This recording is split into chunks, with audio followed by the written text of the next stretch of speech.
مومن مردوں سے کہہ دو کہ اپنی نظریں نیچی رکھا کریں اور اپنی شرمگاہوں کی حفاظت کیا کریں، یہ ان کے لیے بڑی پاکیزگی کی بات ہے، اور جو کام یہ کرتے ہیں اللہ ان سے خبردار ہے۔ اور مومن عورتوں سے کہہ دو کہ وہ بھی اپنی نگاہیں نیچی رکھا کریں اور اپنی شرمگاہوں کی حفاظت کیا کریں، اور اپنی آرائش یعنی زیور کے مقامات کو ظاہر نہ ہونے دیا کریں مگر جو اس میں سے کھلا رہتا ہو،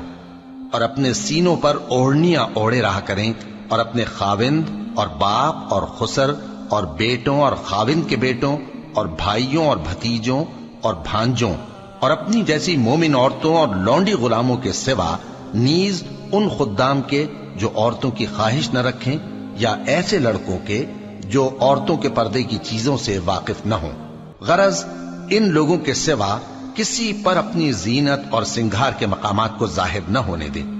اور اپنے پاؤں ایسے طور سے زمین پر نہ مارے کہ جھنکار کانوں میں پہنچے اور ان کا پوشیدہ زیور معلوم ہو جائے۔ اور مومنوں سب اللہ کے آگے توبہ کرو تاکہ فلاح پاؤ۔